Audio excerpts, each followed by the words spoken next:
So one of the things that, subhanAllah, I would like to inform you, that one lady, she passed away.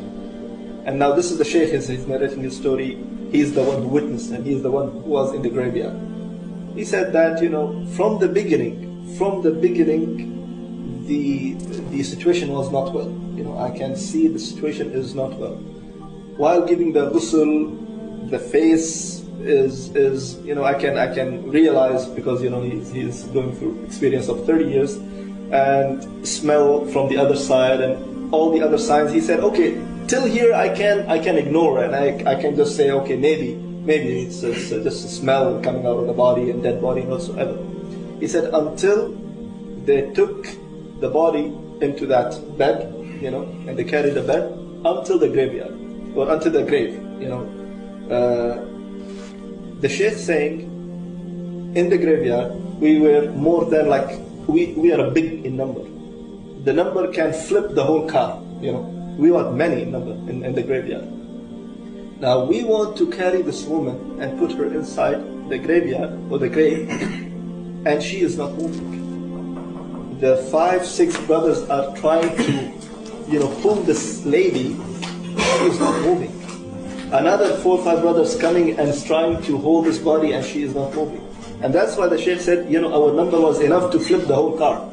But this body with, small size and small body, she is not moving from her, bed.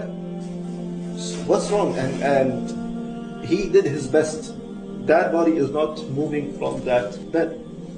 And now he said, I went through all these fiqhi issues and all these books.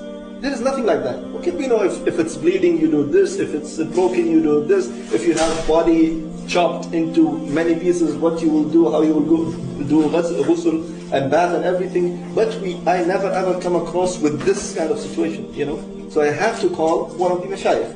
And the situation was really bad. Even though he was saying, before calling the Shaykh, he was standing in between the grave. So one feet is here and the other feet is here. The hole is in between his legs, so he can at least help. But the thing is, the body is not moving. So at the end, when he gave up, he said, let me call one of the mashayikh and ask what to do. So he called one of the mashayikh, and he just in a very fast way, he said, this is the scenario, what should I do? I don't know what to do. So the Shaykh said, well, keep reading, start reading the Quran also. So he said, well, according to my experience, the dead person will not hear, so why I have to read? He said, just read, I cannot give you any answer, just read that. So he said, okay, I came back to the dead body, and I started reading randomly, some from the Surah Yasin, some from Surah Al-Qaf, some verses from here and some verses from here. And the first thing, of course, you take the person into the grave is the legs. So I saw the people are able to lift one leg only. Imagine, people are lifting one leg. So he said, Alhamdulillah, at least something better than nothing. So he said, keep reading and reading and reading. And 3 of the sons of this lady, they carry the body inside the grave, and he is still reading. He said, something happened. Someone called me. Someone, I think, he just dragged me at the back or something like that. I stopped my qira'ah. I stopped my reading. He said, out of sudden, I just saw that 3 sons went inside the grave. They just fell down, because again the body became very heavy. They couldn't handle it, so they fell down. The body fell down, and the body hit the grave, and So he said, what happened? Why are you doing this to your mother? He said, Wallahi, we don't know. She just out of sudden she becomes so heavy. We cannot carry her. So he said, anyways, I went inside the grave, and I started telling them, okay, and I started reading, and I'm just I'm not stopping reading. I'm just pointing, do this, lift this, and do this.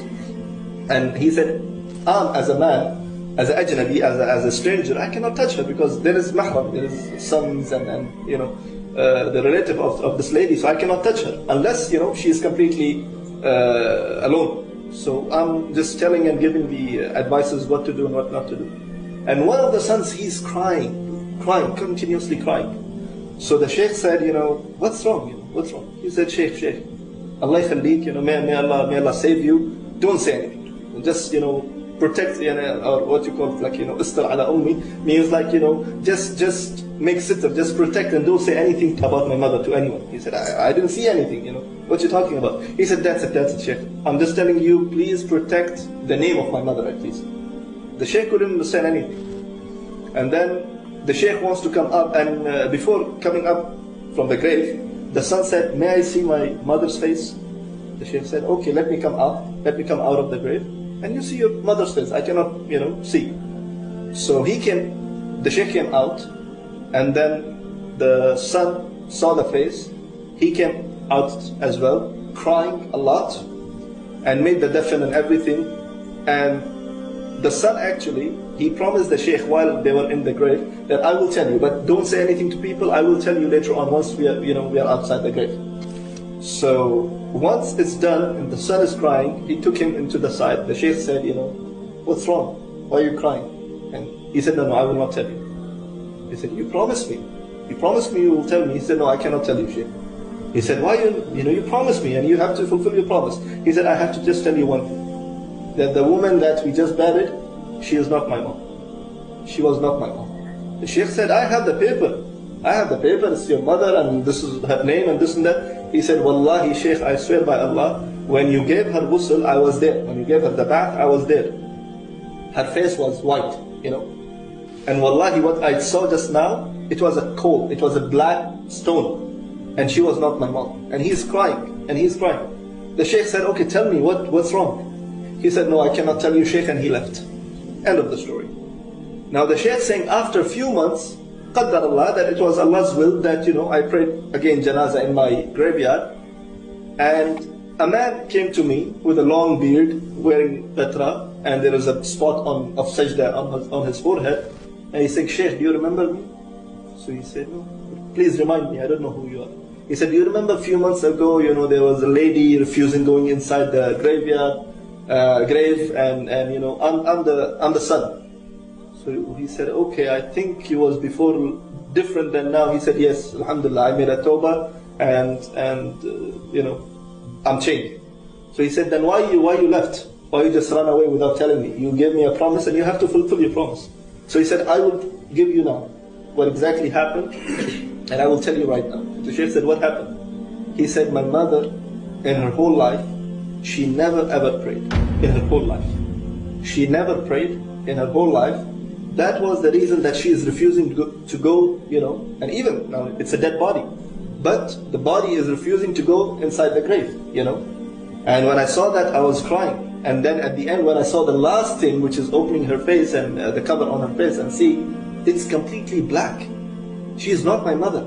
And I was more depressed and I was more, scared. And this is what happened with me. So this is one of the stories that the Shaykh mentioned. He said, now look, just because she didn't pray for life, and she was lazy to go and get up for prayers, this is what happened, and people saw and witnessed that the body was refusing to go inside the grave.